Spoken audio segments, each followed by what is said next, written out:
This is Audible.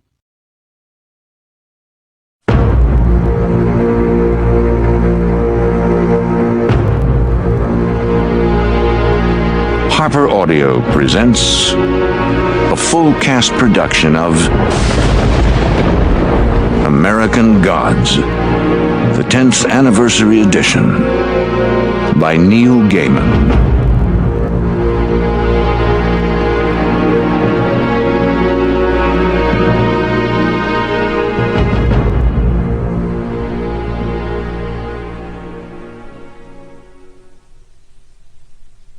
Dedication for absent friends, Kathy Acker and Roger Zelazny, and all points between.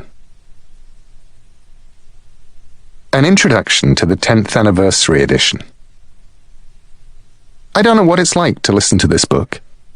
I only know what it was like to live the writing of it. I moved to America in 1992.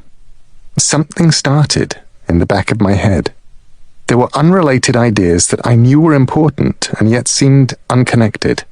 Two men meeting on a plane, the car on the ice, the significance of coin tricks, and more than anything, America. This strange, huge place where I now found myself living that I knew I didn't understand. But I wanted to understand it. More than that, I wanted to describe it.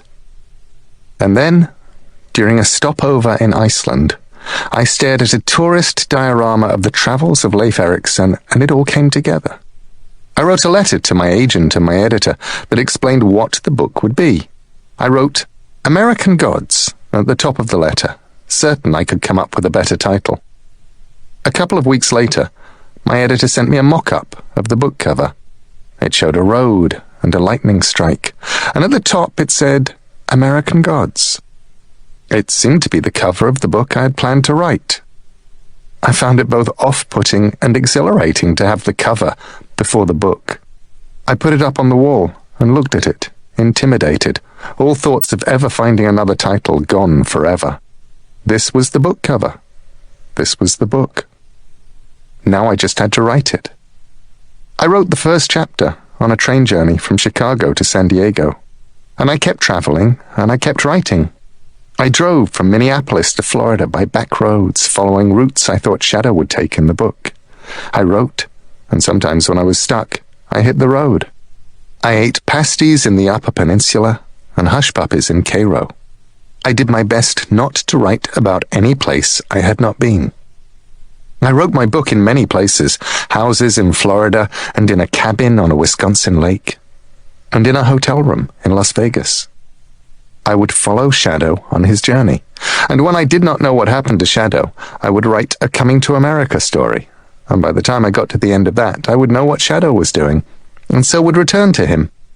I wanted to write 2,000 words a day, and if I wrote 1,000 words a day, I was happy. I remember when it was all done in first draft, telling Gene Wolfe, who is the wisest writer I know and has written more excellent novels than any man I've met, that I thought I had now learned how to write a novel. Gene looked at me and smiled kindly. You never learn how to write a novel, he told me. You only learn to write the novel you're on. He was right. I'd learned to write the novel I was writing, and nothing more. Still, it was a fine, strange novel to have learned how to write. I was always aware of how very far short it fell of the beautiful, golden, gleaming, perfect book I had in my head, but even so, it made me happy. I grew a beard, and I did not cut my hair while I was writing this book, and many people thought I was a trifle odd. Although not the Swedes, who approved and told me that a king of theirs had done something very similar, only not with a novel. I shaved the beard off at the end of the first draft, and disposed of the unfeasibly long hair shortly after that. The second draft was mostly a process of excavation and clarification. Moments that needed to grow grew, and moments that needed to be shorter were trimmed. I wanted it to be a number of things.